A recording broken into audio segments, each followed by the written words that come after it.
में एक क्वेश्चन तो आपको देखने को मिलेगा। छोटा चैप्टर है, इजी चैप्टर है, अच्छे से स्टडी करोगे तो ये कभी भूलने वाला चैप्टर नहीं है। तो शुरू करने से पहले प्रोडक्शन का मतलब बताना चाहता हूँ मैं। What is production? Generally production means a process to change the raw material into final goods और फिनिश्ड गुड। ठीक है, प्रोडक्शन को क्या हम बोलते हैं कि रॉ मटेरियल को चेंज करना, उसकी फॉर्म को चेंज करना, चेंज करके उसको आउटपुट में कन्वर्ट करना, राइट? उसकी फॉर्म को चेंज करना, इसको हम पूरा प्रोडक्शन प्रोसेस बोलते हैं आम भाषा में, production. But in economics, making of the good, चीजों को बनाना किसके लिए? For the purpose of selling them in the market is called production. चीजों को हम क्यों बनाते हैं? आपने कोई फर्म खोलनी है, क्यों खोलनी है? क्योंकि आपको कोई सामान बना के उसको मार्केट में बेचना, प्राइस किसी एक प्राइस पे, ताकि आपको प्रॉफिट हो सके। ठीक, आगे फैक्टर्स ऑफ प्रोडक्शन पढ़ते हैं। फैक्टर्स ऑफ प्रोडक्शन कौन कौन से थे हमारे पास? Land, labour, capital and organisation. या फिर ऑर्गेनाइजेशन को हम दूसरे सेंस में क्या बोलते हैं? एंटरप्रेन्योरशिप। ठीक, ये चार फैक्टर, यस यस यस, ये चार फैक्टर्स ऑफ प्रोडक्शन हम करने वाले हैं एक एक करके। सबसे पहले करेंगे लैंड का। What is land? Land in common usage is soil और सरफेस ऑफ द अर्थ। अर्थ का जो सरफेस है उसको हम लैंड बोलते हैं। बट इन इकोनॉमिक्स आपको याद रखना है कि as a factor of production it refers to all natural resources. Natural resources क्या है? कोई मिनरल भी हो सकता है, फॉर एग्जांपल गोल्ड या सिल्वर, या आप, हाँ जी,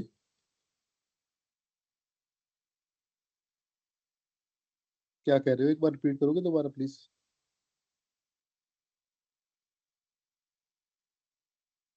अच्छा, अब मेरी आवाज आ रही है ना आपको? Yes sir. Okay okay. तो जनरल टर्म में जब हम लैंड की बात करते हैं तो हम फिजिकली एक प्लॉट की बात कर ले या जमीन की बात करते हैं, राइट? बट इकोनॉमिक्स में जब हम लैंड की बात करेंगे तो उसमें हम सारे नेचुरल रिसोर्सेज की बात करेंगे। चाहे वो आयरन ओर हो, चाहे वो गोल्ड सिल्वर हो, अर्थ से हम कुछ भी निकाल रहे हैं, ठीक है, मिनरल या मेटल्स कुछ भी निकाल रहे हैं, वो लैंड का ही पार्ट होगा, राइट? उसके अलावा forest, waters, climate, minerals etcetera, ये सारे किसके पार्ट है? लैंड के। ये आपको चीज याद रखनी है। It mainly supplies food to people. तो फूड फूड कहाँ पे ग्रो होता है? लैंड पे ग्रो होता है। या फिर it provide space for work and supplies raw material to industry. देखो, आप किसी भी तरीके का कोई भी प्रोडक्शन कर रहे हो, कोई भी प्रोसेस कर रहे हो, उसका रॉ मटेरियल कहाँ से आएगा? देखा जाए तो नेचर से आएगा। आप किसी प्लास्टिक की बात कर लो, चाहे, है ना, किसी भी चीज की, सोने की बात कर लो, कोई गाड़ी बना रहा है, कोई कुछ बना रहा है, कोई आईफोन बना रहा है, राइट? उस सभी का जो, अगर आप रॉ मटेरियल देखोगे बैक एंड पे, वो कहाँ से आएगा? नेचर से आएगा। तो वो किसका पार्ट हो गया इकोनॉमिक्स में? लैंड का पार्ट हो गया। Land has certain peculiar features. कौन कौन से फीचर्स है लैंड के? Number one is gift of nature, क्योंकि नेचर नेचर हमारे को लैंड प्रोवाइड करता है। गॉड गॉड गिवन गिफ्ट है ये। Land is a gift of nature. Location of land, deposit of minerals at certain places and climatic conditions are no doubt gift of nature. हर जगह पे, different different जगह पे different different हमारे को minerals देखने को मिलते हैं। एज फॉर नाउ पंजाब में, जैसे कि आपको पता है, हमारे पास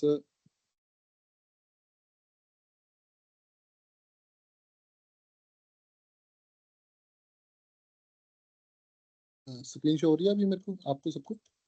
no sir. No sir. No sir.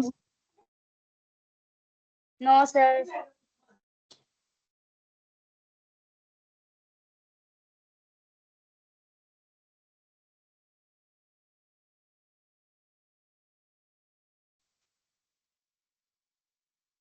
अभी शो हो रही है, right? Yes sir. Yes sir. Yes sir. Okay okay.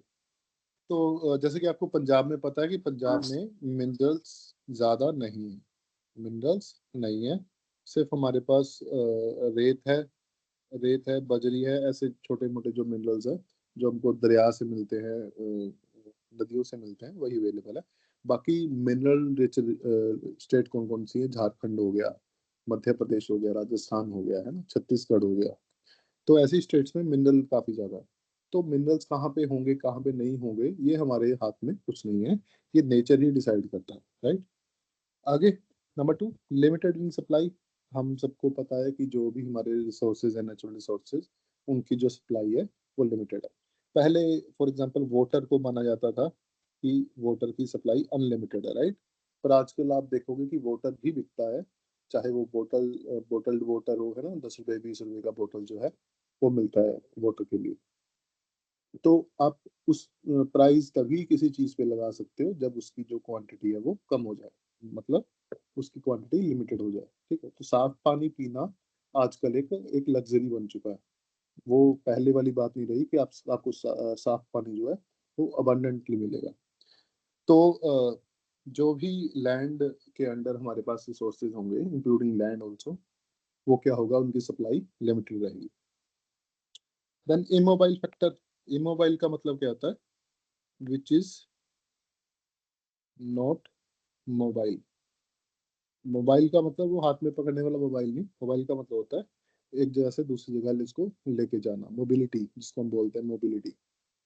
तो जो भी फैक्टर्स ऑफ प्रोडक्शन है वो इमोबाइल होते हैं इन नेचर। लैंड जो है वो इमोबाइल रहता है अपना है। बाकी फैक्टर्स को हम ट्रांसफर करते रहते हैं ट्रांसपोर्टेशन के हिसाब से, बट ओवरऑल देखा जाए तो लैंड जो है एक वो इमोबाइल फैक्टर रहेगा। डिमिनिशिंग रिटर्न्स, ये हम इस चैप्टर में पढ़ने वाले हैं आगे जाके कि कैसे जो हमारे नेचुरल रिसोर्सेज हैं उस केस में हमारे को डिमिनिशिंग रिटर्न्स देखने को मिलते हैं। ठीक, डिमिनिशिंग का मतलब होता है कम हो रही, ठीक, कम हो रहे जो रिटर्न्स है हमारे को देखने को मिलते हैं नेचुरल केसेस में। उसके अलावा लैंड डिफर्स इन फर्टिलिटी। फर्टिलिटी जो है डिफरेंट डिफरेंट होती है, different different parcel of land की। कई पार्सल ऑफ लैंड जो है, कई जो जगहें हैं खेत की, वो ज़्यादा फर्टाइल होती है, जैसे कि पंजाब रीजन हो गया। और कहीं कहीं जो फर्टिलिटी है वो बहुत कम होती है, जैसे सेंट्रल इंडिया हो गया हमारा, है ना, एंड राजस्थान वाला एरिया हो गया। तो उस केस में जो फर्टिलिटी है वो डिफर करती है। Okay, the early economist considered land as a separate factors of production. Early economist जो थे, हमारे क्लासिकल इकोनॉमिस्ट जिसको हम बोल देते हैं, उन्होंने लैंड को लैंड को लेके थ्योरीज बनाई थी। थ्योरीज का एक आधा पार्ट आपके सिलेबस में भी है, वो भी हम आगे जाके डिस्कस करेंगे। तो लैंड को इतना इंपॉर्टेंट वो मानते थे, हमारे पुराने भी लैंड को काफी इंपॉर्टेंट मानते हैं ना, कि जिसके पास जमीन है तो उसके पास सब कुछ है, राइट। जमीन हमारी माँ होती है, तो ऐसे स्टेटमेंट क्यों है कि लैंड एक इम्पोर्टेंट चीज जो है वो मानी जाती है। Second factor of production is labour. तो in the ordinary usages labour stands for only physical labour. जब हम लेबर की बात करते हैं तो हमारे दिमाग में क्या आता है? फिजिकल लेबर, कि जो मजदूरी कर रहा है, ठीक है, उसको हम लेबर क्लास बोलते हैं ना जनरली टर्म में। बट ऐसा नहीं है। इकोनॉमिक्स में लेबर का मतलब physical as well as mental services. जैसे कि मैं बैठा हूँ, राइट, तो मैं अभी फिजिकल लेबर नहीं कर रहा, तो मैं क्या कर रहा हूँ? मेंटल एक्सरसाइज कर रहा हूँ एक तरह से। तो मैं मेंटली आपको लेबर की सर्विसेज दे रहा हूँ इतना। Engage in production to earn income, right. Classical economists and Karl Marx have considered labor as a sole factors of production.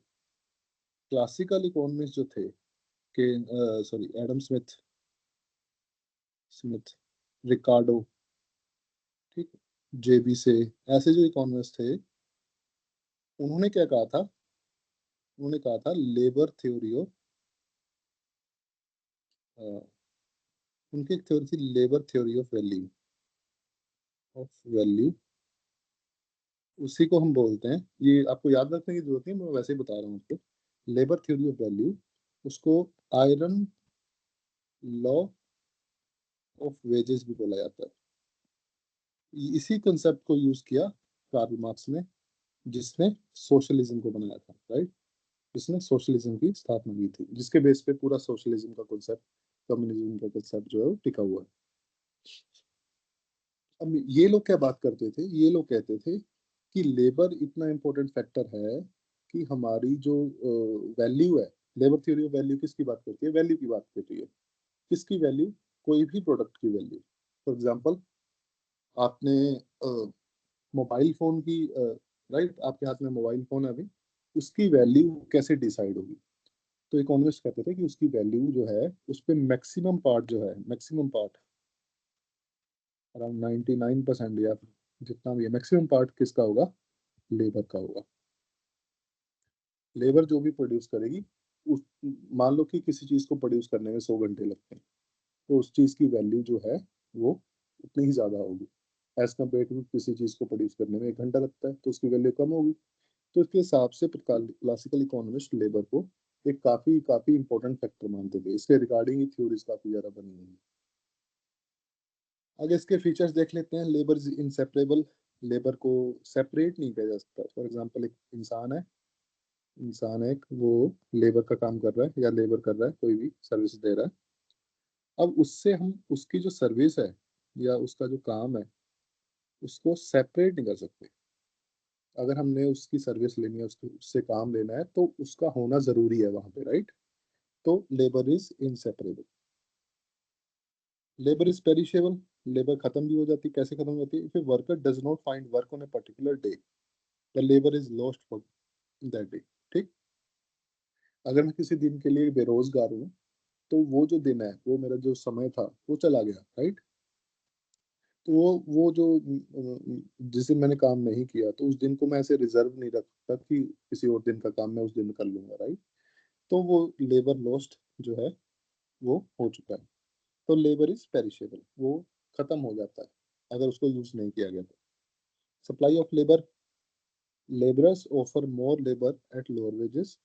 When wages rise beyond a certain level, they prefer to enjoy leisure and supply less labor. वही जो हमने अभी किया था दोपहर में, कि labour supply की बात की थी, बैकवर्ड बेंडिंग, वही बात ये कर रहा है। It is observe that supply curve of labour is backward bending at higher wages. ठीक, आगे जी, weak weak bargaining bargaining powers, labour has less bargaining power. Bargaining bargaining किससे करनी है लेबर ने? एंटरप्रेन्योरशिप से, राइट। एंटरप्रेन्योर, क्योंकि यही लैंड, लेबर और कैपिटल को लगाएगा प्रोडक्शन के लिए। तो जो भी इसके पास पैसा आएगा, रेवेन्यू आएगा, उसमें से ही ये पैसा कैपिटल को देगा, उसी में से पैसा लेबर को देगा, उसी में से पैसा ही लैंड को देगा, राइट, लैंड ओनर को देगा। तो ये कह रहे हैं कि जो लेबर क्लास है, जो लेबर है, उसकी जो बार्गेनिंग पावर है वो कम होती है। हेलो,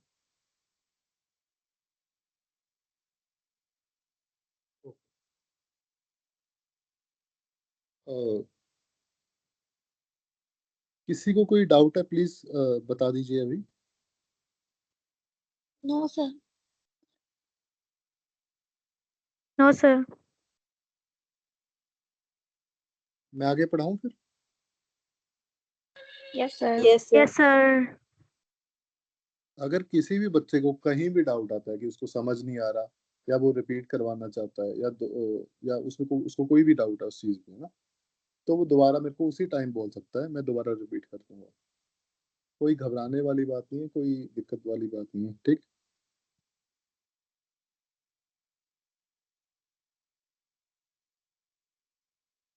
ऑलराइट, तो हम बात कर रहे थे कि वीक बार्गेनिंग पावर होती है लेबर की। वो जो अपने एंटरप्रेन्योरशिप है, जिसके अंडर वो काम कर रहा है, उससे वो ज्यादा पैसे मांग नहीं सकता, क्योंकि ये पेरिशेबल थिंग है। वो अगर नहीं काम करेगा तो उसका जो दिन है, वो वक्त है, वो खराब हो जाएगा। In the same way the trade unions क्या होती हैं? लेबर की यूनियंस होती हैं, लेबर यूनियंस। क्योंकि आपने सुना होगा ना, यूनियन ने स्ट्राइक कर दी, यूनियन ने काम बंद करवा दिया। तो लेबर यूनियन जो है वो मिलके बार्गेनिंग पावर एस्टेब्लिश करती हैं सिस्टम के साथ। are not strengthened so that they cannot fight for better wages. ठीक, आगे differ in efficiency of labour, क्योंकि लेबर जो है वो डिफरेंट डिफरेंट होगी। ऐसा नहीं होगा कि कोई दो इंसान है, आपने उनको सेम ट्रेनिंग दी है, ठीक है, उनके पास सेम स्किल्स है, बट फिर भी वो काम जो है वो डिफरेंट डिफरेंट तरीके से करेंगे। कोई ज़्यादा एफिशिएंट होगा अपने काम में और कोई लेस एफिशिएंट होगा। इसलिए there is a difference in efficiency in labour. Alright, आगे है कैपिटल। कैपिटल जो फैक्टर ऑफ प्रोडक्शन है, उसका मतलब क्या होता है? नॉर्मली हम सोचते हैं money, right? In ordinary sense means money for individual और fun. Money is a form of capital when it is used to purchase machinery, tools, raw materials, etc.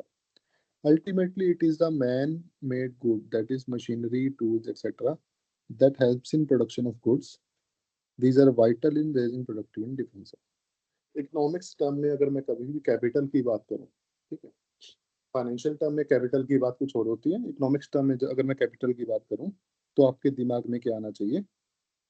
Machines, raw material, factory, ऐसी images बननी चाहिए, right? कि आप किसी कोई factory बना रहे हैं, कोई मशीन लगा रहे हैं, कुछ कुछ नया वहाँ पे औजार लगा रहे हैं ना, मशीन लगा रहे हैं ताकि एफिशिएंसी इंक्रीज हो सके। तो function of capital, capital supplies tools and machines. वही, इस कैपिटल किसके लिए चाहिए हमारे को? टूल्स, टूल्स के लिए चाहिए हमारे को, मशीन्स के लिए चाहिए, जिससे हम अपनी प्रोडक्शन कर सकते हैं, एफिशिएंटली प्रोडक्शन कर सकते हैं। A laborer backed by better tools and machines will be more efficient in production. यही रीजन है कि आजकल सभी कंपनीज जो है वो कैपिटल इंटेंसिव प्रोडक्शन, हमने देखा था, capital intensive production techniques use करते हैं। क्यों? क्योंकि अगर एक लेबर है, उसके पास अच्छे औजार हैं, उसके पास कंप्यूटर है, राइट, तो उसका काम जो है वो आसान हो जाता है, वो ज़्यादा प्रोडक्टिवली उस काम को कर सकता है। तो इसलिए आजकल कैपिटल इंटेंसिव जो प्रोडक्शन मेथड है वो काफ़ी ज़्यादा यूज़ किए जाते हैं ताकि एफिशिएंसी ज़्यादा आ सके। Improves productivity of labour, capital improves per capita productivity of labour, labour की प्रोडक्टिविटी इम्प्रूव होती है, वो ज़्यादा काम करता है उसी टाइम में अगर उसके पास कैपिटल अच्छी है। तो this in turn increases the overall production को इंक्रीज करता है। Capital supplies raw material, raw material की सप्लाई होती है which is required on a continuous basis for production of goods, right? Generate more employment, जितनी ज़्यादा टूल्स वगैरह हम यूज़ करेंगे, जितनी ज़्यादा मशीन्स हम यूज़ करेंगे, तो मशीन्स बनाने वाली फैक्ट्रियाँ भी इस्टेब्लिश होंगी, राइट? तो वहाँ पे भी एम्प्लॉयमेंट जो है इंक्रीज होगी। बट इन सम केसेस आजकल जो कम सभी कुछ इकोनॉमिस्ट हैं वो ये कहते हैं कि जितना ज़्यादा मशीनीकरण होगा, राइट, जितना ज़्यादा मशीन्स का यूज़ करेंगे हम, कंप्यूटर्स का यूज़ करेंगे, और आजकल तो आर्टिफिशियल इंटेलिजेंस जैसी चीज़ें आ गई हैं, तो उससे हमारे जो लेबर है उसको नुकसान होगा, क्योंकि वो जो लेबर जो काम करता था 10 घंटे लगा के, वो आजकल कंप्यूटर जो है 1 मिनट में कर देता है, राइट? बट कुछ इकोनॉमिस्ट का मानना ऐसे भी है कि क्योंकि एआई जो है, एआई के लिए, एआई बनाने के लिए भी इंसान चाहिए, राइट? जब मशीन जो भी नया प्रोडक्टिविटी हो रही है, जो भी नया एफिशिएंसी आ रही है, उस मशीन्स को बनाने के लिए भी इंसान चाहिए, उसकी रिपेयर के लिए भी इंसान चाहिए, उसकी सर्विस के लिए भी इंसान चाहिए। तो ओवरऑल वो कहते हैं कि अनएम्प्लॉयमेंट जो है वो कम नहीं होगी, उसका रूट चेंज हो जाएगा। जैसे कि पुराने टाइम में अकाउंटेंसी में आपको पता होगा कि पेपर लेके, पेन पेपर लेके लिखते थे, राइट? आजकल कंप्यूटर पे लिखते हैं। तो ऐसा थोड़ी है कि अकाउंटेंसी की नीड खत्म हो गई है, बस उसका रूट चेंज हो गया है कि आजकल आपको कंप्यूटर भी आना चाहिए, ठीक? Provide transport facilities, capital in the form of roadways, railways, ship help to transport raw material to the site of production and finished good in the market. Okay. Payment of a factor, capital in the form of money is useful for the payment of advance wages to the labor even before the goods are sold in the market. अगर company के पास पैसा होगा तो वो labour को, क्योंकि labour को तो हर मंथ पगार चाहिए, ठीक है, वो उसका वेट नहीं कर सकता कंपनी का कि वो कब सामान बेचेगी, कब उसका प्रॉफिट आएगा एंटरप्रेन्योर का, और कब वो मेरे को पैसे देगा। तो ये जो स्ट्रीमलाइन है इनकम वेजेस को करने के लिए, इसके लिए कैपिटल की जरूरत पड़ती है। And then the last factor of production is entrepreneur. Entrepreneur क्या होता है जी? Person who organises the factor is called entrepreneur. वो बंदा जो एंटरप्रेन्योर है, रिस्क टेकिंग कैपे या फिर एबिलिटी का, रिस्क टेकिंग एबिलिटी, जिस इंसान के पास रिस्क टेकिंग एबिलिटी है वही एंटरप्रेन्योर है। क्योंकि कैपिटल भी आपको लगाना है, आपको लैंड भी चाहिए, आपको कैपिटल भी चाहिए, आपको लेबर भी चाहिए, ठीक है। आपने उस पर पैसे पहले खर्च करने हैं। ऐसा नहीं होगा कि आपको पहले से पैसे मिलने शुरू हो जाएंगे। आपने वो सब कुछ खड़ा करना है, पूरा मैनेजमेंट बिठाना है, उसके बाद आप प्रोडक्शन करोगे, उसके बाद आपको प्रॉफिट आएगा। तो प्रॉफिट कैसे आ रहा है, प्रॉफिट क्यों आ रहा है एंटरप्रेन्योर को? क्योंकि उसने रिस्क लिया है इस सबको मिलाने का, ठीक। So he is considered as a separate factor because he performs specific functions different from those of another factor. उसको एक अलग से हम फैक्टर ही मान लेते हैं। क्यों फैक्टर मान लेते हैं? क्योंकि उसके कुछ फंक्शंस हैं जो बाकी फैक्टर ऑफ प्रोडक्शन नहीं कर सकते। Nowadays, an entrepreneur is not considered as a separate factor but as special type of human labor. अभी आज के ज़माने में क्या है, उसको एक डिफरेंट फैक्टर नहीं मानते, बस उसको कहते हैं कि वो भी लेबर का पार्ट है, राइट।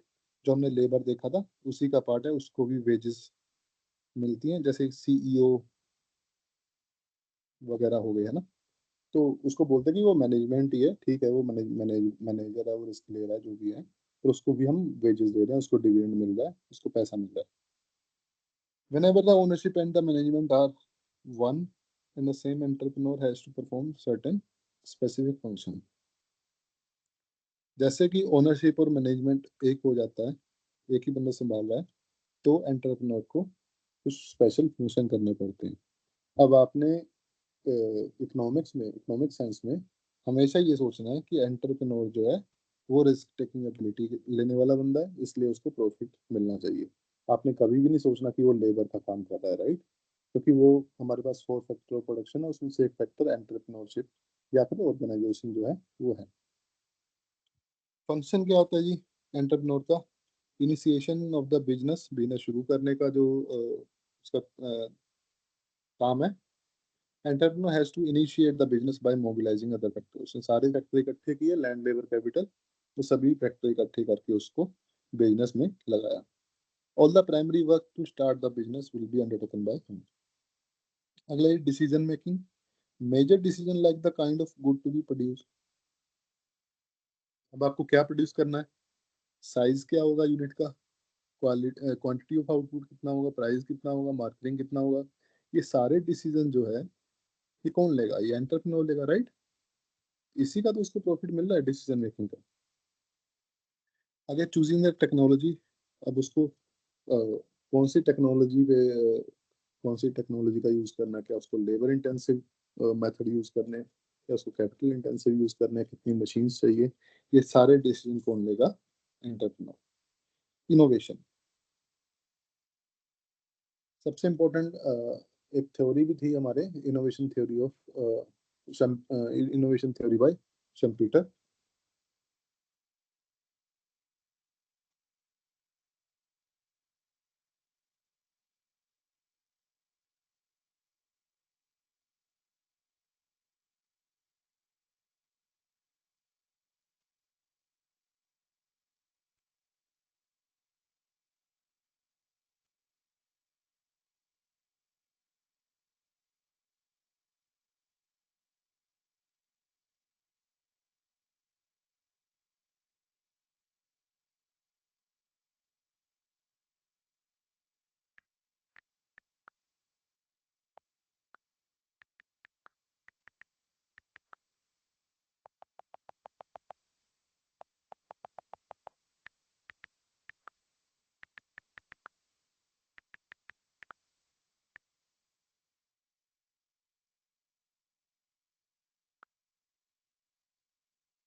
अच्छा, कुछ बच्चों को थोड़ी दिक्कत आ रही है, तो let me take some time.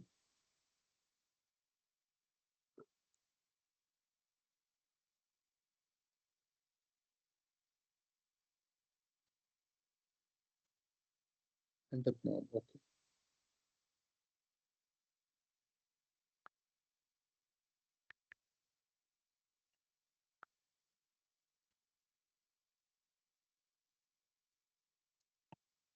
सो एंटरप्रेन्योर की बात कर रहे थे हम, right?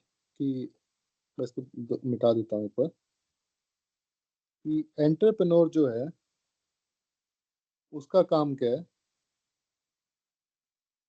Out of 4 factors of production कौन कौन से थे हमारे पास? Land, labour, capital, right? 3 ये हो गए, प्लस एक और फैक्टर ऑफ प्रोडक्शन है एंटरप्रेन्योर। उसका काम क्या है? उसका काम है तीनों को इकट्ठा करना, तीनों को साथ में लाना, राइट? अगर उसने एंटरप्रेन्योर ने मान लो कोई फैक्ट्री खोलनी है, तो फैक्ट्री कैसे खोलने के लिए उसको क्या चाहिए? उसको कैपिटल चाहिए था, जिससे उसने फैक्ट्री का बिल्डिंग बनाया, ठीक है, उसमें मशीन्स लगाई। उसको लैंड चाहिए था जहाँ पे उसने फैक्ट्री लगाई, या फिर जो भी उसका रॉ मटेरियल होगा, ठीक है। तो उससे उसने मान लो कोई आउटपुट बनानी है, राइट? ये सारे क्या हो गए उनके? इनपुट्स हो गए।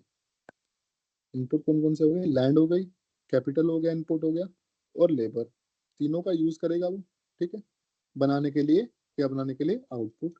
फिर आउटपुट को बेचेगा। आउटपुट को बेच के क्या आएगा उसके पास? प्रॉफिट आएगा। अब जो प्रॉफिट आएगा एंटरप्रेन्योर के पास, वो उस प्रॉफिट का क्या करेगा? उसमें से सॉरी, उसमें रेवेन्यू आएगा अभी उसके पास, राइट? प्रॉफिट नहीं आएगा अभी, रेवेन्यू आ रहा है उसके पास। रेवेन्यू को क्या करेगा वो? कुछ पैसा कैपिटल को देगा, कुछ पैसा लेबर को देगा, कुछ पैसा लैंड को देगा, बाकी बचा हुआ पैसा अपने पास ही रखेगा। उसी को बोलते हैं हम प्रॉफिट। सारा कुछ समझ में आया कैसे एंटरप्रेन्योर चलता है, काम कैसे करता है? Yes, sir. अब एंटरप्रेन्योर को हम प्रॉफिट क्यों दे रहे हैं? सभी के मन में एक क्वेश्चन है कि अंबानी है या बड़े बड़े जो एंटरप्रेन्योर्स हैं हमारे इंडिया में, तो वो तो बहुत अमीर होते हैं, हम उसको और अमीर कर रहे हैं। क्यों कर रहे हैं? क्योंकि सर उसके पास रिस्क टेकिंग एबिलिटी है। उसने रिस्क टेक किया है, उसने रिस्क लिया है। किस चीज का रिस्क लिया है? क्योंकि लैंड, लेबर कैपिटल जब ये उसने लगाए तो उसको उसने पैसे दिए, ठीक। अभी अभी उसने सामान नहीं बेचा, बट सामान बेचेगा, फिर उससे पैसा आएगा। तो जो वो जो रिस्क ले रहा है उसी का उसको क्या मिल रहा है? प्रॉफिट ले रहा है, प्रॉफिट मिल रहा है उसको। हर कोई रिस्क नहीं ले सकता, ठीक। पर जो एंटरप्रेन्योर हैं उनको रिस्क लेना पड़ता है, तभी वो एंटरप्रेन्योर बनते हैं। अब उसका काम क्या क्या है मेन, वो हम देखेंगे। कि वो बिजनेस को शुरू करता है, इनिशिएशन ऑफ द बिजनेस, उसने बिजनेस को स्टार्ट किया। देन डिसीजन मेकिंग, वो क्या करता है? छोटे छोटे या बड़े बड़े हर डिसीजन उसको लेने पड़ते हैं, क्योंकि लेबर, अगर आपने अपने फैक्ट्री में लेबर लगा रखी है, तो लेबर थोड़े ना डिसाइड करेगी कि प्रोडक्ट का प्राइस कितना रखना है, ठीक है। उसका काम है लेबर करना, जो उसको काम दिया गया है एंटरप्रेन्योर द्वारा, वो उसी को करेगा पूरा दिन। बाकी जो सारे डिसीजन है प्रोडक्ट को लेके, उसकी मार्केटिंग को लेके, उसके मार्केट को लेके, उसकी ठीक है, उसकी डिलीवरी को लेके कि कैसे उसको डिलीवर करना है एंड पॉइंट तक, उस पर कौन कौन सी सेल चलानी है, प्रमोशन चलानी है, ये सारे डिसीजन किसको लेने होते हैं? एंटरप्रेन्योर को, ठीक। उसको टेक्नोलॉजी को चूज करना पड़ता है कि वो कैसे, क्योंकि फैक्टर्स ऑफ प्रोडक्शन हमारे पास कौन से हैं? दोबारा मैं लिख रहा हूँ, लैंड, लेबर, कैपिटल। अब इसके इसको मिक्स करके हमको प्रोडक्शन करनी है, ठीक है। अब आपको कितना लैंड लेना है, कितना लेबर लेना है, कितना कैपिटल लेना है, इनके डिफरेंट डिफरेंट कॉम्बिनेशन हो सकते हैं। कई चीज़ों में लैंड ज़्यादा लगता है, लेबर ज़्यादा लगता है, कैपिटल बिल्कुल नहीं लगता। कई चीज़ों में कैपिटल ज़्यादा लगता है, ठीक है, लेबर ज़्यादा लगता है, लैंड लगता है। तो इसके डिफरेंट डिफरेंट कॉम्बिनेशन हो सकते हैं, ABCD। अब इन कॉम्बिनेशन में से उसने कौन सा कॉम्बिनेशन को चुनना है, ये भी एंटरप्रेन्योर का काम है, choosing the technology, right. Then innovation. Innovation is innovation क्या है कि इकोनॉमी, लाइक इंडियन इकोनॉमी जो है ट्रेड साइकिल से होकर गुजरती है। उस ट्रेड साइकिल को ऊपर लेके जाने वाला, कई थ्योरीज में ऐसा बोला गया है, वो कौन होता है? एंटरप्रेन्योर। क्योंकि प्राइवेट मार्केट इकोनॉमी में, प्राइवेट इकोनॉमी में, सरकार की मैं बात नहीं कर रहा, प्राइवेट इकोनॉमी में इनोवेशन कौन करता है? एंटरप्रेन्योर।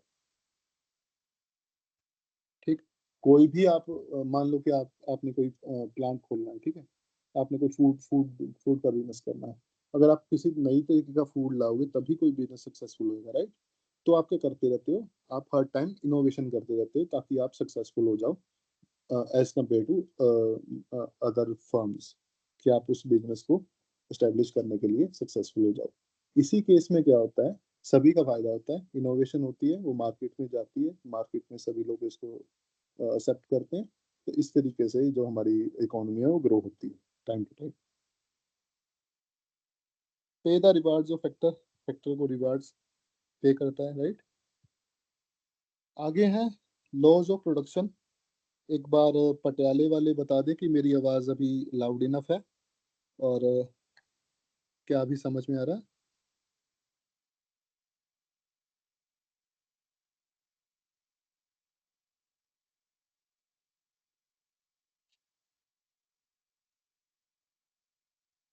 पटियाला से अगर कोई है तो बता सकते हैं। Okay sir, okay okay. आगे मैं बात करता हूँ laws of production. Laws of production, तो हमारे पास हमारे सामने दो नियम है प्रोडक्शन के, लॉज ऑफ प्रोडक्शन है। आप सभी को पता होगा, variable proportion and return to scale. अभी उस पे जाने से पहले मैं पीडीएफ के एंड में जाऊंगा, वहां से हमारे को ये प्रोडक्शन फंक्शन, पहले हम करेंगे प्रोडक्शन फंक्शन, उसके बाद हम जाएंगे लॉज ऑफ प्रोडक्शन। ठीक। देन प्रोडक्शन फंक्शन क्या होता है? जैसे कि हमने प्रोडक्शन में किया कि input, input production process, then output. ये एक तरीका है इनपुट से आउटपुट को बनाने का। इनपुट होते हैं हमारे पास, लैंड होगी, लेबर होगी, कुछ किसी भी तरीके का इनपुट हो सकता है। उसको हमने प्रोडक्शन प्रोसेस में लिया और उसके बाद उसको आउटपुट में कन्वर्ट कर दिया, उसकी जो फॉर्म है उसको चेंज कर दिया। ठीक है, फॉर्म चेंज कर दिया, उसको आउटपुट में कन्वर्ट करके उसको बेच दिया। यही है प्रोडक्शन प्रोसेस। अब टेक्निकली कैसे कैसे समझते हैं इसको? Production function expresses the relationship between physical inputs and physical output of a firm। एक रिलेशनशिप है, और ये कौन सा रिलेशनशिप है? टेक्निकल रिलेशनशिप है। ठीक, technical technical relationship.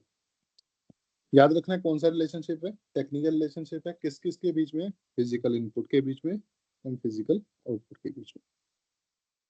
For a given state of technology, एक कोई टेक्नोलॉजी दी होगी, स्टेट ऑफ टेक्नोलॉजी दी होगी, उस टेक्नोलॉजी के दिए हुए रहते हुए, कांस्टेंट रहते हुए दोनों में रिलेशन कौन शो करता है? Production function.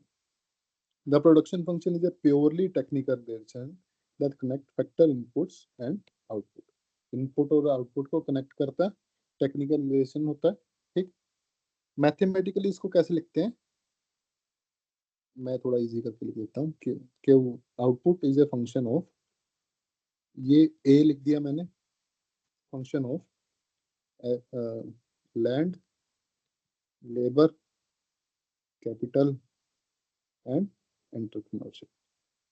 ये एक मैंने मैथमेटिकली इसको लिख दिया। क्यू क्या है? मेरा आउटपुट है। एफ क्या है? मेरा टेक्निकल रिलेशनशिप जो शो कर रहा है, फंक्शन है मेरा, राइट? जिसको हम प्रोडक्शन फंक्शन भी बोल रहे हैं, वो फंक्शन है। लैंड, लेबर, कैपिटल, एंटरप्रेन्योरशिप की क्या हो गया? मेरे इनपुट्स हो गए। इनपुट्स को कन्वर्ट करना है आउटपुट में, राइट? अब ए क्या है? A is the efficiency parameter which reflects the change in technology। A क्या है? एक एक एफिशिएंसी पैरामीटर है, या फिर इसको आप टेक्नोलॉजी बोल लो इजीली टर्म में।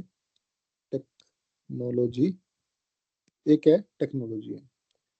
If technology improves, the value of A increases, and with the same amount of input, it will be possible for the producer to produce more output. मैं आपको different pen में समझाने की जरूरत करता हूँ। क्या लिखा हमने? Q is a function of A and function of land, labor, capital and entrepreneurship। ठीक। अब A जो है वो फंक्शन से बाहर है। इसका मतलब क्या है कि अगर मैं Q को सेम रखूं, A को कर दूं 2A,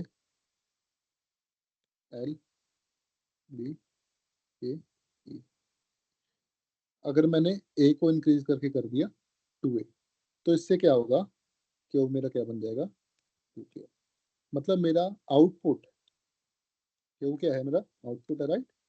मेरा आउटपुट इंक्रीज हो जाएगा सिर्फ सिर्फ और सिर्फ टेक्नोलॉजी इंक्रीज करने से। यहाँ तक समझ में आ रहा सबको? Yes, sir. Yes, sir. Okay. अभी तक मैंने लैंड को, लेबर को, कैपिटल को, एंटरप्रेन्योरशिप को सेम रखा है, उसको चेंज नहीं किया। सिर्फ और सिर्फ मैंने क्या किया? टेक्नोलॉजी को इम्प्रूव किया। उससे क्या इम्प्रूव हुआ? Productivity. Productivity of given factors. जो भी मेरे पास फैक्टर्स दिए हुए थे उनकी प्रोडक्टिविटी इंक्रीज होगी, वो ज्यादा प्रोड्यूस करने लगे और हमारे पास आउटपुट इंक्रीज हो गया।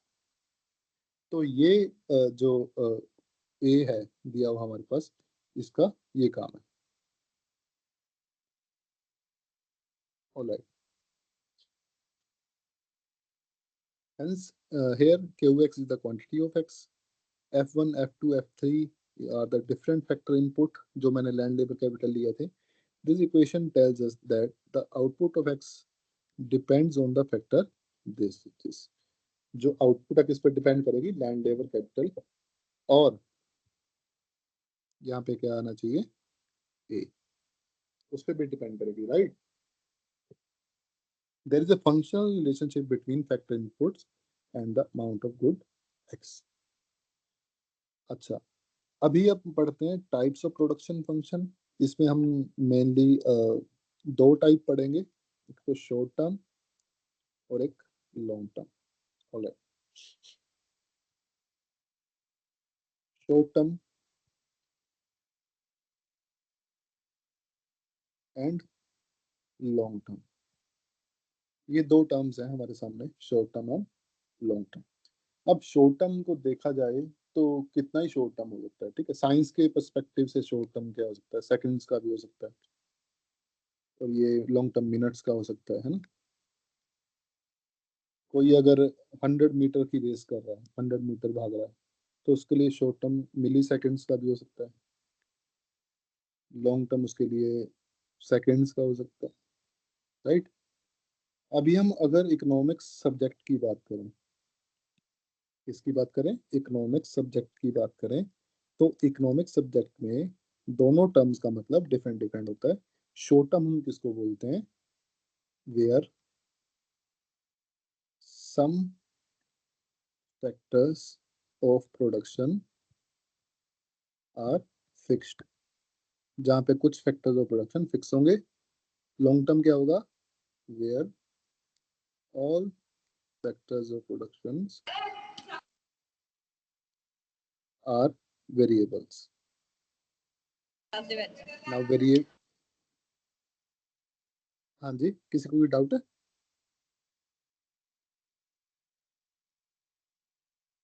ओके, तो वेरिएबल जो वर्ड है उसका मतलब क्या है? वेरी करना। वेरी करना मतलब चेंज होना, राइट। वेरिएबल उसको हम बोलते हैं वेरिएबल मैथमेटिकल टर्म्स में। कांस्टेंट क्या होता है? जो चेंज नहीं होता। कांस्टेंट हम किसको बोलते हैं? जो चेंज नहीं होता। वेरिएबल किसको बोलते हैं? जो चेंज होता रहता है। तो लॉन्ग टर्म क्या आ गया? जहाँ पे सारे फैक्टर्स जो वेरिएबल है, शॉर्ट टर्म क्या आ गया, जहाँ पे कुछ फैक्टर्स जो है वेरिएबल है और कुछ फैक्टर्स जो है वो फिक्स्ड है, कांस्टेंट है। अब अगर मेरे को टाइम पीरियड की बात पूछो तो ये मंथ्स भी हो सकते हैं यहाँ पे, है ना, ईयर, 1 ईयर या 3 year, below than 3 year. Long term 10 साल, 10 ईयर्स, 15 ईयर्स एक्सेट्रा, है ना। ये दोनों में डिफरेंस है, short term and long term. अब आप मेरे को पूछोगे कि एग्जांपल देके बताइए, तो फर्ज करो आपने फैक्ट्री लगाई, किसकी लगाई फैक्ट्री, किसकी लगाओगे आप फैक्ट्री, फैन की लगा ली, मान लो फैन की फैक्ट्री लगा ली, राइट। और आपके पास कैपेसिटी है 10,000 फैन बनाने की। तो मान लो कि आपके पास ऑर्डर आ गया 1 लाख फैन बनाने का। अब आप ये जो ऑर्डर आया आपके पास, ये आप इसको फुलफिल नहीं कर सकते शॉर्ट पीरियड ऑफ टाइम में। वो शॉर्ट पीरियड क्या होगा, उसमें आप लैंड को चेंज नहीं कर सकते, आप नई लैंड नहीं खरीद सकते। अब एक दिन में आप लैंड कैसे खरीद लोगे, राइट। आप कैपिटल मशीन्स कैसे खरीद लोगे, क्योंकि आपकी मशीन जो फैन बनाने की है वो चाइना से आई हुई है या फिर कहीं और बनती हैं जाके, उसको इंपोर्ट भी करना पड़ेगा, उसको लेके भी आना पड़ेगा, उसके लिए पैसे भी लगेंगे, राइट, कैपिटल। और आपका ऑर्गेनाइजेशन, आपको इंसान भी नहीं हायर करने पड़ेंगे, आपको लेबर भी नहीं हायर करनी पड़ेगी, राइट। तो इस चीज को बनाने के लिए आपने टाइम मांगा कि मेरे को 3 साल दे दो। वो कहता है ठीक है, 3 साल के अंदर अंदर आपने क्या कर दिया, नई फैक्ट्री बना दी, ठीक। तो आप ये डिमांड जो है फुलफिल कर पा रहे हो। तो आपके लिए लॉन्ग टर्म कितना हो गया, आपके पास आपके लिए लॉन्ग टर्म हो गया 3 साल, ठीक है। 3 साल में आपने सारे फैक्टर ऑफ प्रोडक्शन को वेरिएबल कर दिया, चेंज कर दिया।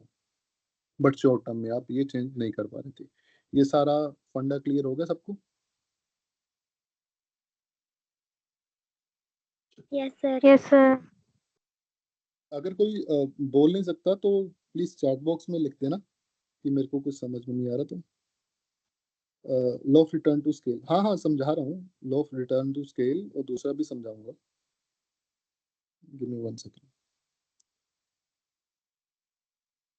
उसके बाद law of return to scale and variable proportion आप तभी समझ पे पाओगे जब आपको प्रोडक्शन फंक्शन समझ में आएगा, ठीक है। तो सबसे पहला हमारा जो एम है वो प्रोडक्शन फंक्शन समझने का है। शॉर्ट पीरियड प्रोडक्शन फंक्शन, अब मैंने आपको बताया था 2 तरीके के होते हैं, शॉर्ट टर्म और long term. It shows a relationship between production and factor of production in the short period. In the short period, all factors may not be available, so the factor of production in the short period can be divided into 2 types. अच्छा, factor of production short term में 2 तरह के होते हैं, एक होते हैं fix, एक होते हैं वेरिएबल। फिक्स मतलब जो चेंज नहीं हो सकते, वेरिएबल मतलब इसको हम चेंज कर सकते हैं। फिक्स कौन से होते हैं, the factors which are not available in the short period they can kept as constant। constant क्या होता है, जो चेंज नहीं होता। So they are called fixed factor, land, building, machines, etc. ये सबको चेंज करने के लिए आपको टाइम चाहिए, तो ये शॉर्ट टर्म में क्या है, फिक्स रहेंगे आप। Variable on the other hand कौन कौन से होंगे, the factors which are available to change the output in the short period, जो आउटपुट को चेंज कर सकते हैं शॉर्ट पीरियड में। एग्जाम्पल कौन कौन से, कैपिटल, लेबर, रॉ मटेरियल, ठीक। ये सारी चीजें आप शॉर्ट टर्म में चेंज कर सकते हो। आपको अगर थोड़ा सा बड़ा ऑर्डर आ गया तो आप रॉ मटेरियल मंगवा सकते हो, क्योंकि उसी से मंगवाना जिससे आप मंगवाते हो। लेबर आप नहीं हायर कर सकते हो, एक दिन में आप नई लेबर हायर कर सकते हो, किसी को लेके आ सकते हो, राइट। कैपिटल भी आप ऐसे इंक्रीज कर सकते हो। तो कैपिटल को आप मत लेना इसका पार्ट, कैपिटल भी लॉन्ग रन में आ जाता है थोड़ा। अच्छा, शॉर्ट रन प्रोडक्शन फंक्शन में क्या था कि फिक्स थे एंड वेरिएबल थे। फिक्स चेंज कांस्टेंट है, चेंज नहीं होंगे, और वेरिएबल चेंज हो जाएंगे। Long run, long period production function It explains the relationship between production and factors of production in the long period. It is also called as law of return to scale. इसको क्या बोलते हैं? Return to scale ही बोलते हैं. अभी देखते हैं हम 1 मिनट में क्या होता है. Here the production system is guided by the law of return to scale. The classification of fixed and variable factors is related to only short period, but in the long period all factors are variable factor. जो मैंने अभी समझाया वही इसमें लिखा हुआ है. So अभी हम चलते हैं वापस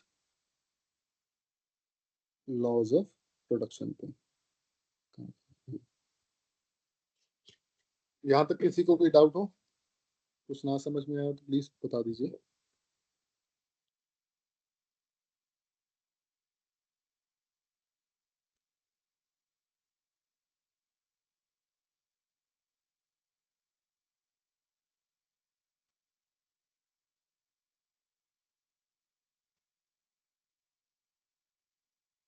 All right.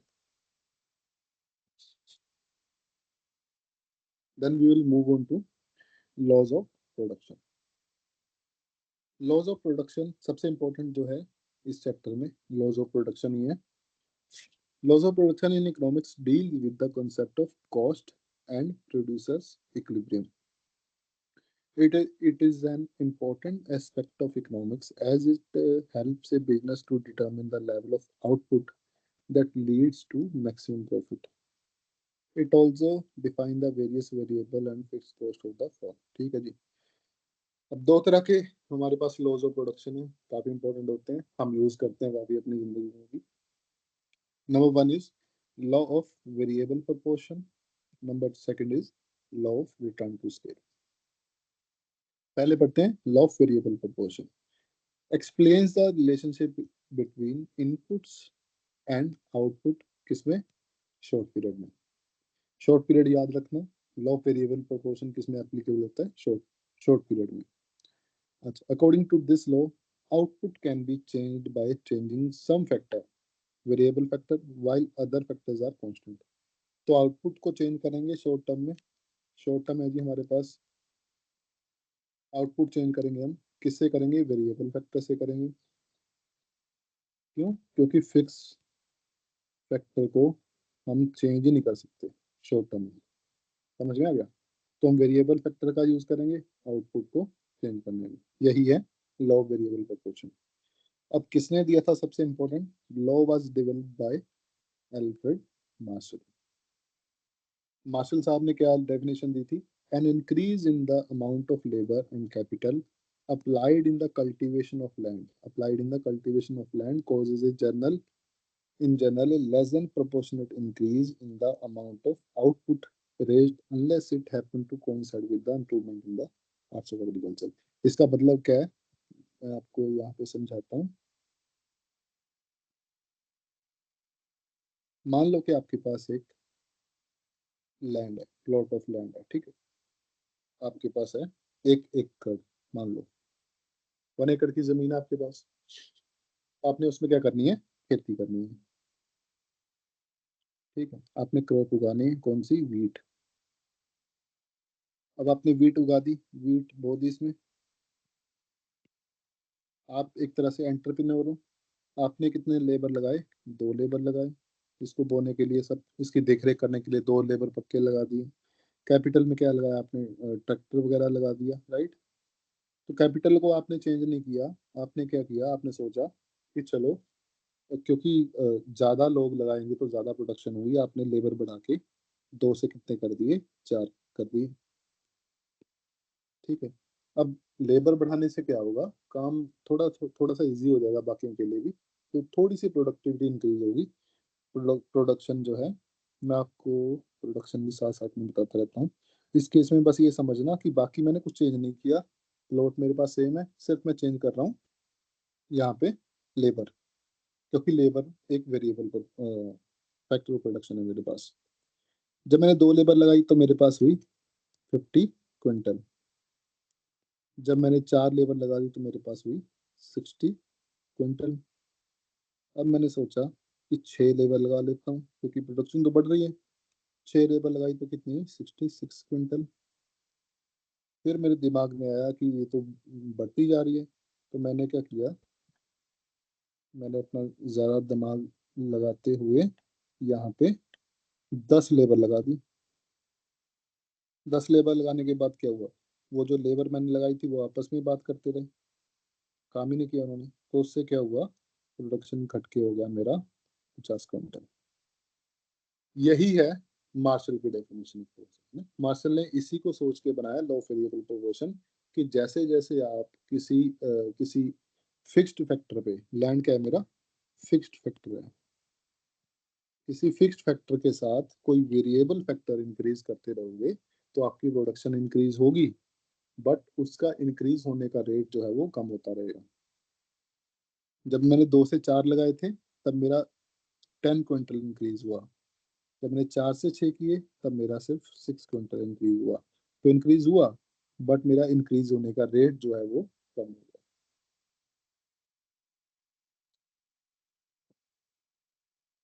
ये एग्जांपल समझ में है सबको? आगे बढ़ूं मैं? Yes, sir. ओके, तो इसमें हम कुछ कॉन्सेप्ट जो है वो देखेंगे। सबसे पहले प्रोडक्ट कंसेप्ट जो है, टोटल प्रोडक्ट। टोटल प्रोडक्ट क्या होता है, refers to the total output of the firm per period of time. कितनी टोटल आउटपुट है फर्म की पर पीरियड ऑफ टाइम में। एवरेज प्रोडक्ट क्या होता है, is the total output per unit of the variable input. आपने सिर्फ formula देखना है इसका, एवरेज प्रोडक्ट क्या होता है, total product divide by labour. ये एवरेज प्रोडक्ट ऑफ लेबर है। अगर मैं एवरेज प्रोडक्ट ऑफ कैपिटल की बात करूं तो total product divide by amount of capital. ठीक, तो average product is total output per unit of the variable input. Then ये हमारे पास फॉर्मूला, ये याद रखना है आपने। Marginal product is the change in the total product resulting from using an additional unit of variable factor. अच्छा, अभी हमारे पास दो शब्द आए, एक आता है एवरेज और एक आता है मार्जिनल। एवरेज का हमेशा ही किसी भी केस में, एवरेज रेवेन्यू हो, एवरेज प्रोडक्ट हो, ठीक है, एवरेज कॉस्ट हो, कुछ भी कहीं भी एवरेज आ रहा है तो उसका मतलब क्या है, टोटल डिवाइड बाय यूनिट। अगर एवरेज रेवेन्यू पूछ रहा है तो total revenue divide by output, क्योंकि यूनिट। लेके गए फोन करके ले आओ, अब कितनी दिन वहां से होके रखती की हो क्लास में।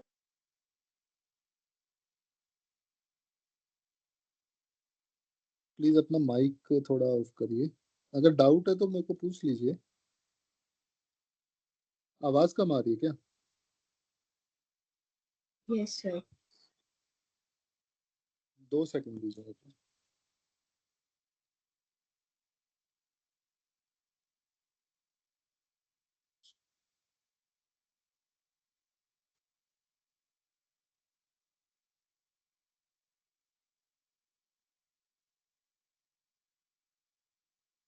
अभी चेक करिए, कुछ इंक्रीज हुआ? Yes sir.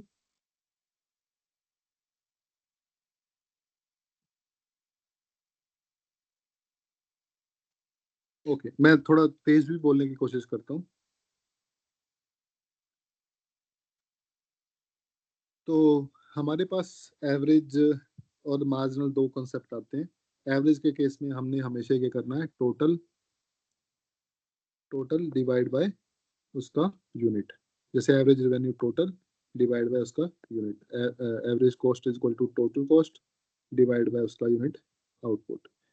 ठीक है, average product is total product divide by उसका यूनिट। ठीक, ऐसे हमको इस केस में करना है। जिस केस में आपके पास मार्जिनल लिखा हो, मार्जिनल, उस केस में आपने क्या करना है, टोटल आउटपुट, टोटल आउटपुट कैसे लिखूंगा मैं, Q, total output at N minus total output at N minus one. Marginal का मतलब होता है change, change in total dash due to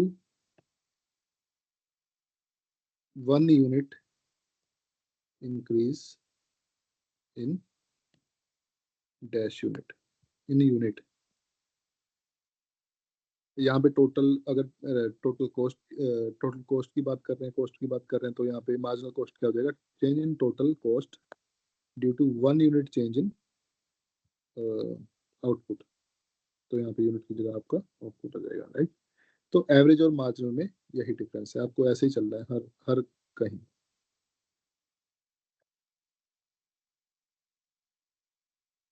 Marginal product is a change in total product resulting from using an additional unit of variable factor.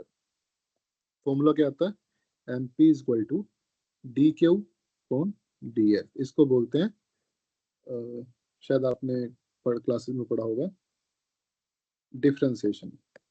Differentiation mathematics की technique है differentiation. It is the total amount of the output obtained by, marginal product की बात कर रहे हैं, obtained by firms or producer by the employment of total unit of factors of production। ये तो total product की बात कर रहे हैं आप। When the marginal productivity is of labor added, then total productivity can be obtained। Total product को निकालने का ये एक बहुत इंपॉर्टेंट फॉर्मूला है कि अगर आप मार्जिनल प्रोडक्ट को ऐड कर दोगे, एडिशन ऐड कर दोगे, तो क्या आपके पास आ जाएगा, टोटल प्रोडक्ट आ जाएगा, ठीक।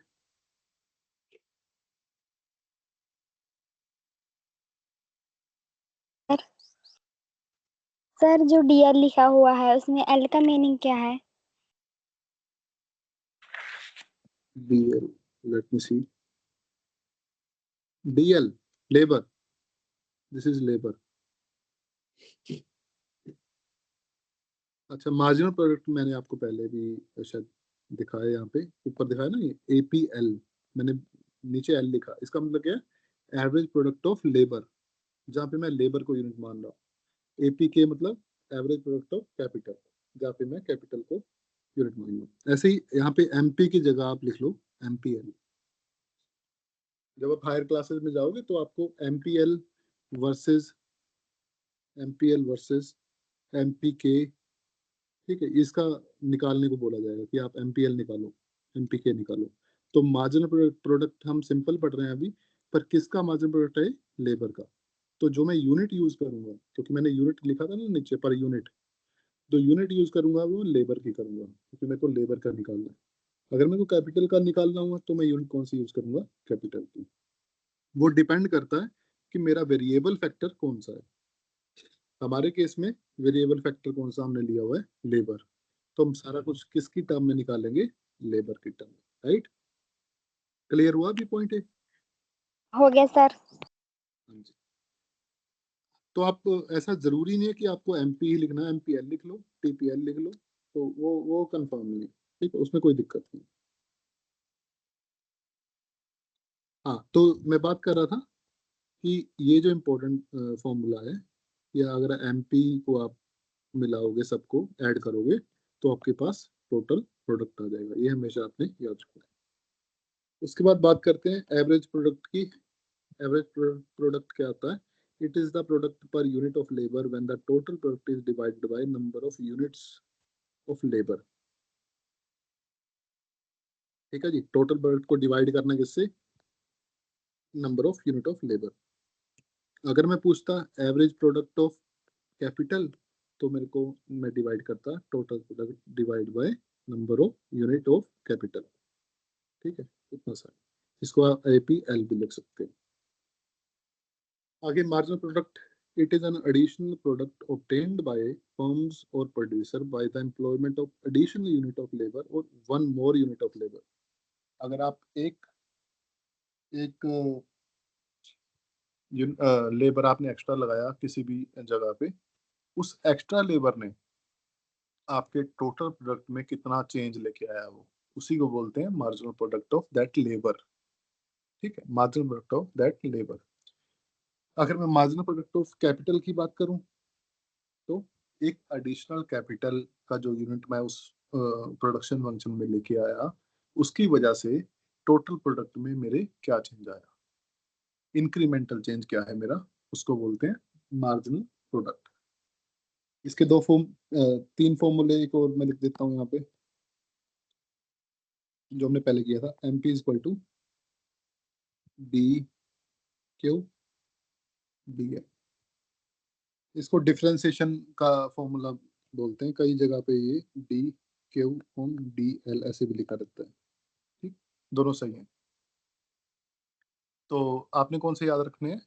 डेल्टा। डेल्टा का मतलब होता है change, change in total product due to 1 unit change in labour, 1 unit change in labour.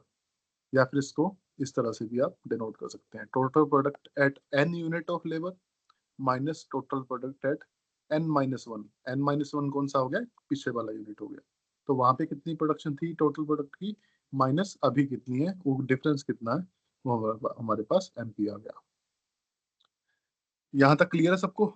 जो मैंने ये करवाए मार्जिनल रेवेन्यू, एवरेज रेवेन्यू वगैरह डेफिनेशंस। किसी को कोई इसमें डाउट है Yes, तो sir. प्लीज लिख दीजिए। किसी को कोई डाउट है मैं दोबारा रिपीट भी कर दूंगा।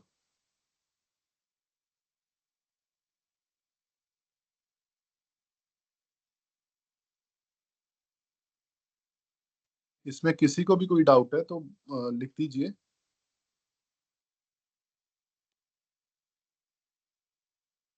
ऑलराइट, तो मैं आगे बढ़ता हूँ फिर।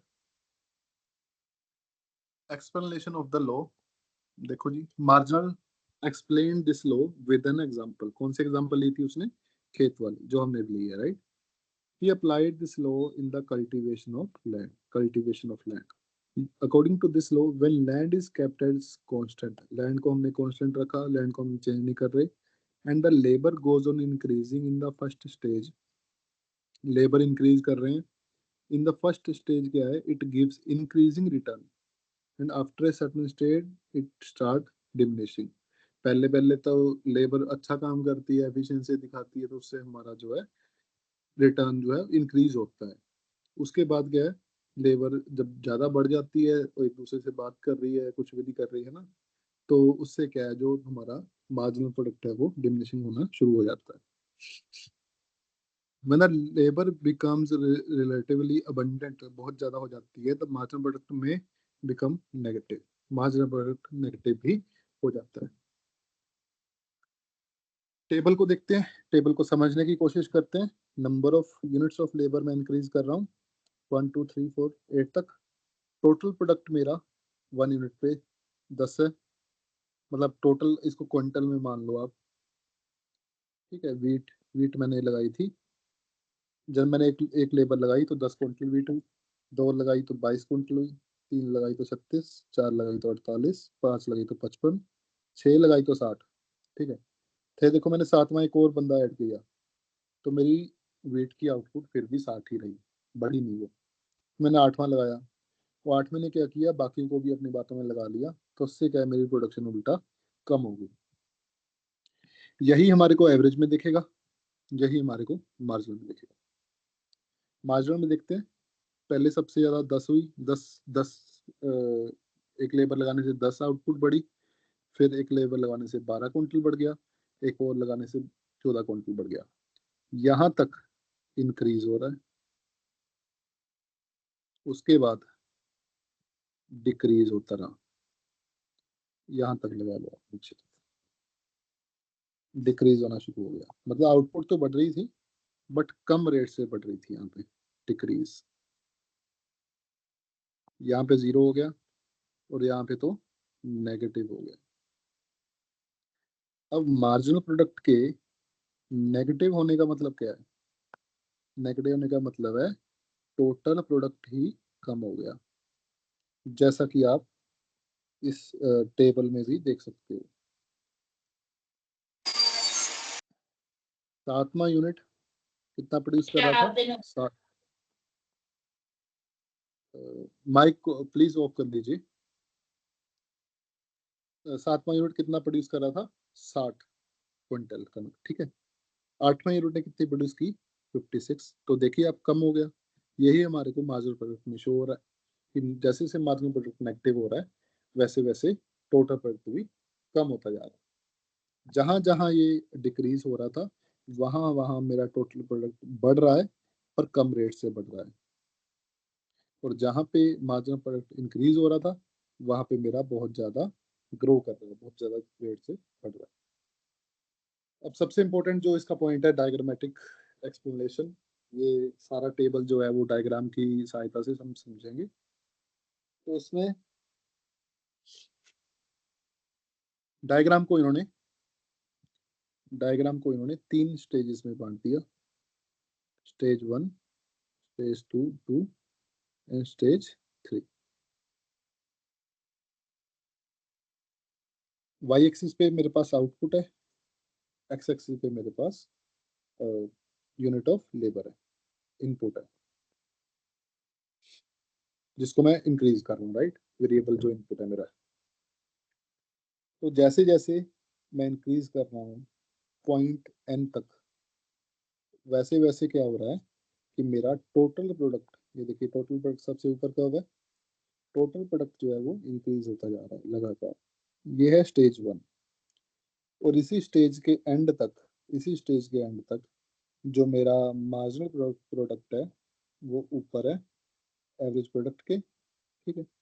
एवरेज प्रोडक्ट को कहाँ पे मिलता है, वो पॉइंट एस पे, पहली स्टेज के एंड में। और जैसे ही वो पॉइंट एस पे मार्जिनल प्रोडक्ट जो है वो एवरेज प्रोडक्ट के को मीट करता है, उसके बाद मार्जिनल प्रोडक्ट जो है वो नीचे जाने लग जाता है, और एवरेज, सॉरी मैंने कलर चूज किया शायद, उसके बाद मार्जिनल प्रोडक्ट जो है वो नीचे जाने शुरू कर देता है, एवरेज प्रोडक्ट जो है वो ऊपर रहता है, राइट, एवरेज प्रोडक्ट जो ऊपर रहता है। तो ये स्टेज 1 होगी। उसके बाद स्टेज 2 तक क्या होता है, दोनों डिक्रीज होते हैं, कोई इंक्रीज नहीं हो रहा स्टेज 2 में, दोनों डिक्रीज हो रहे हैं। और स्टेज 2 के एंड में जहाँ पे मेरा टोटल प्रोडक्ट जो है वो मैक्सिमम हो गया है, उससे ज़्यादा वो बढ़ नहीं सकता, टोटल प्रोडक्ट मैक्सिमम हो गया, वहाँ पे एमपी कितना हो जाता है, 0 नीचे। और उसके सेकंड स्टेज के बाद जब 0 हो गया उसके बाद वो नेगेटिव होना शुरू हो जाता है एमपी। और एपी, एवरेज प्रोडक्ट, कभी भी नेगेटिव नहीं होता, एवरेज प्रोडक्ट कभी नेगेटिव नहीं होता। क्यों नहीं होता, एवरेज प्रोडक्ट की फॉर्मूला क्या है, total output divide by labour. अब एवरेज प्रोडक्ट को एल 0 नहीं हो सकता मेरा, ये 0 करूंगा तो इन्फिनिटी बन जाएगा, ठीक है, वो पॉसिबल ही नहीं है यहाँ पे, इकोनॉमिक्स में इन्फिनिटी वाली कोई चीज नहीं होती। तो एवरेज प्रोडक्ट 0 तभी होगा जब मेरा आउटपुट 0 होगा। आउटपुट 0 होने का मतलब क्या है, मैं प्रोडक्शन ही बंद कर दिया, सब कुछ खत्म हो गया। तो एपी कभी नेगेटिव नहीं हो सकता, मैक्सिमम एपी 0 हो सकता है, वो भी किस केस में, जिस केस में केयू 0 हो जाए, राइट। अब एक और बात मैं साइड में ड्रॉ कर देता हूँ,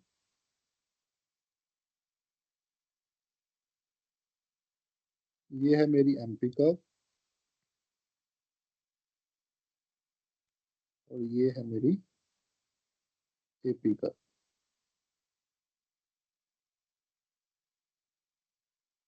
एमपी कर्व एपी कर्व को ऊपर से काटती है, एक ये पॉइंट है, पॉइंट एस पे काटा इसने, एमपी कर्व ने एपी कर्व को, और जिस पॉइंट पे काटती है वो point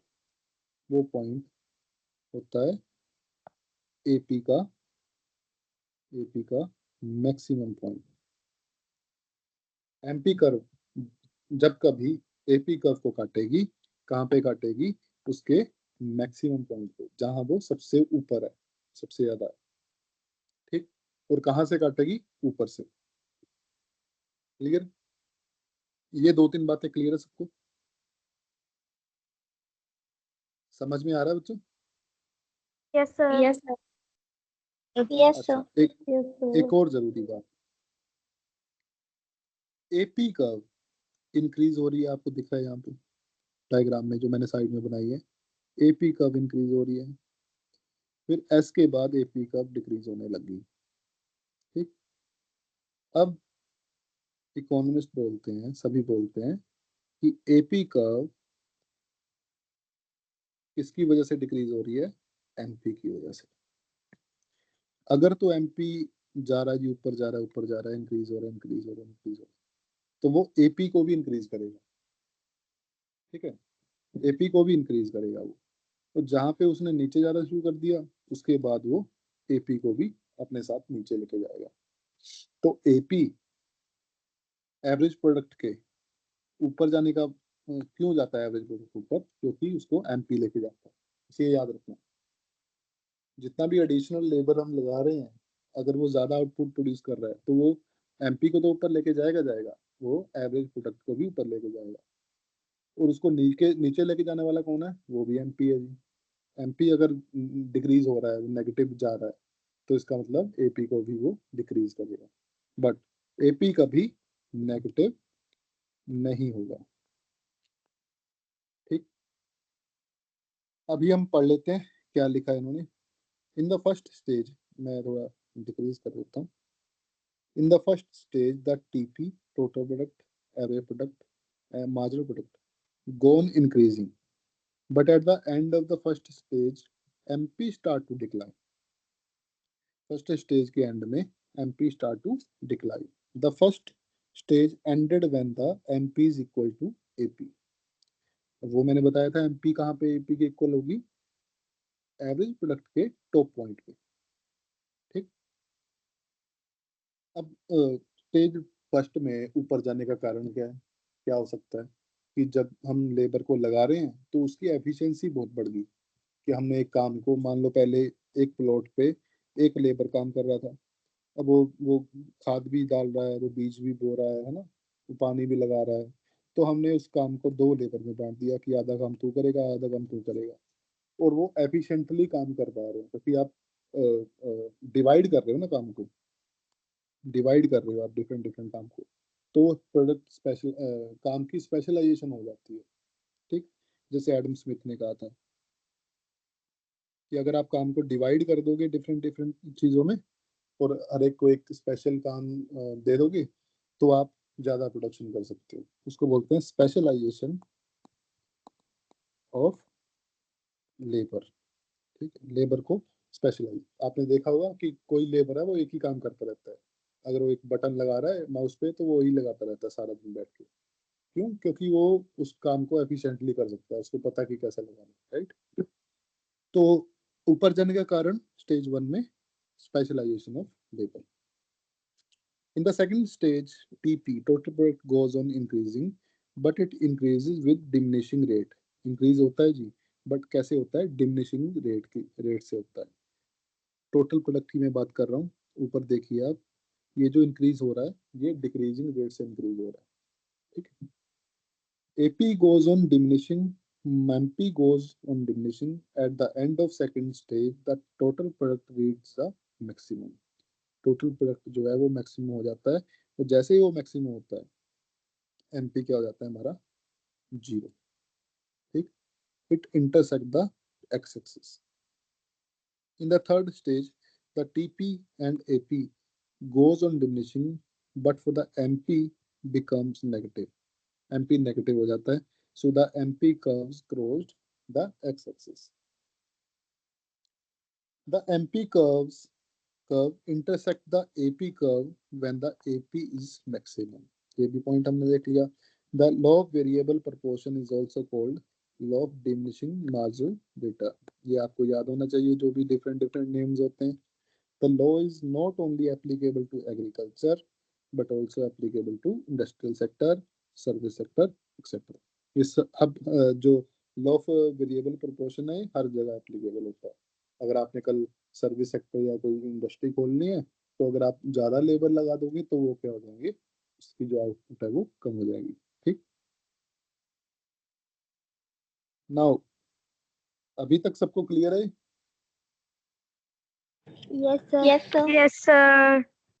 Yes, sir. Now let's see the reason behind the diminishing returns. तो all units of variable factors are not homogeneous.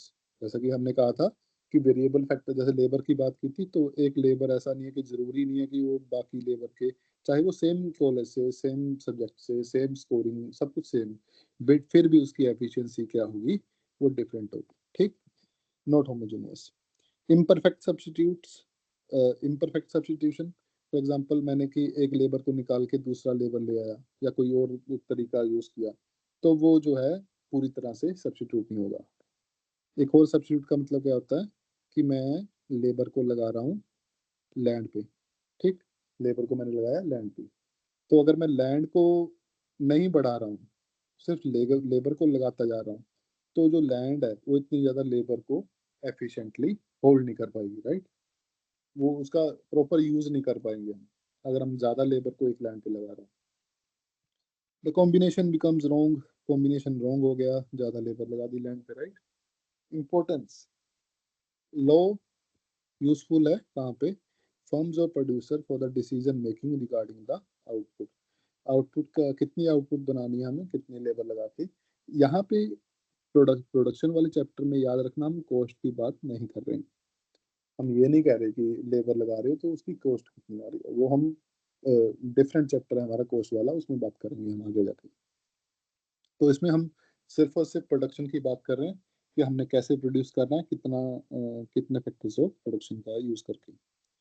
According to this law, the firm or producer operates only in the second stage. He never chooses either the first stage or third stage. According to this law, अच्छा, वैसे जो ये diagram हमने बनाई है, जो ये diagram है,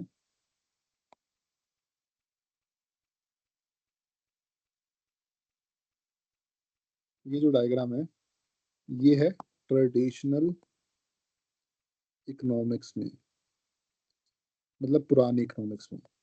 मॉडर्न सेंस में हम सिर्फ सेकंड स्टेज की बात करते हैं, सेकंड स्टेज की बात करते हैं. क्यों सेकंड स्टेज की बात करते हैं, क्योंकि कोई पागल एंटरप्रेन्योर ही होगा जो थर्ड स्टेज में जाएगा. क्यों, वहाँ तो एमपी नेगेटिव हो रहा है, एमपी नेगेटिव हो रहा है, टोटल प्रोडक्ट मेरा कम हो रहा है, तो थर्ड स्टेज पे कोई भी जाना पसंद नहीं करेगा. फर्स्ट स्टेज, अगर कोई फर्स्ट स्टेज में है कोई एंटरप्रेन्योर, तो वो उसको सभी एंटरप्रेन्योर चाहेंगे कि वो सेकंड स्टेज तक जाए. हाँ जी, आवाज आ रही है मेरी? Yes sir. तो सभी एंटरप्रेन्योर चाहेंगे कि वो सेकंड स्टेज तक जाएं, तो इसलिए हम एडवांस कोर्सेज में आगे जाके जब आप पढ़ोगे तो सिर्फ आप सेकंड स्टेज को ही स्टडी करोगे, फर्स्ट स्टेज और थर्ड स्टेज को आप छोड़ दोगे, क्योंकि इसका कोई स्टडी करने का रीजन ही नहीं है. थर्ड स्टेज को स्टडी करना ही नहीं चाहिए, वहाँ पे तो नेगेटिव हो रहा है, वहाँ से तो एग्जिट हो जाना चाहिए, राइट. वो फर्स्ट स्टेज में तो फर्स्ट स्टेज से आपने सेकंड स्टेज में जाना ही है, उसमें भी कोई दो राय नहीं.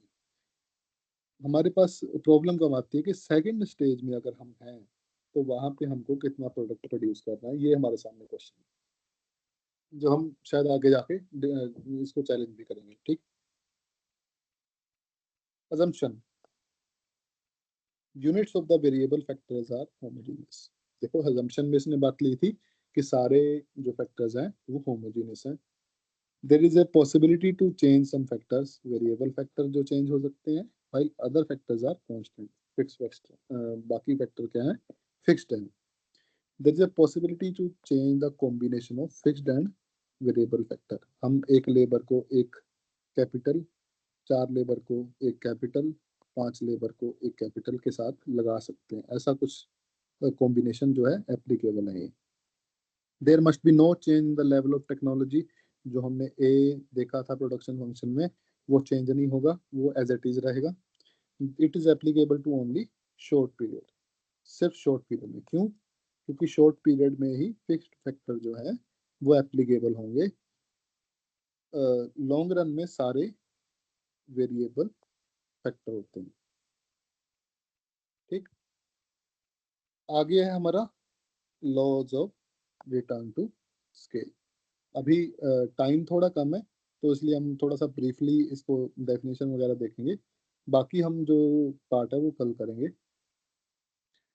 अब law of return to scale जो है वो लॉन्ग टर्म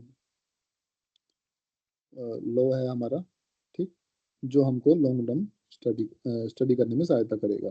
इसमें सारे ऑल फैक्टर्स ऑफ प्रोडक्शन क्या है, वेरिएबल है, कोई फिक्स्ड फैक्टर नहीं है, ठीक। तो इसमें हम बात करेंगे तीन स्टेजेस की, तीन stages mainly: increasing return to scale, then constant return to scale, and last में diminishing return to scale। increasing का मतलब जो रिटर्न आ रहे हैं हमारे वो increasing के, constant में वो रिटर्न जो है constant हो चुके हैं, वो चेंज नहीं हो रहे।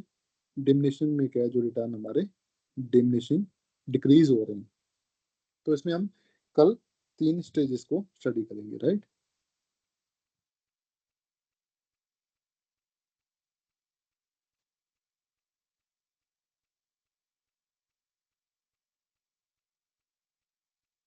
That's all from my side today.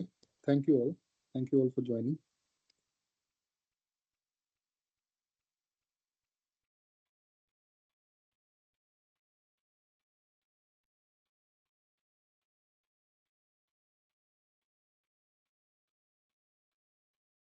Sunaina.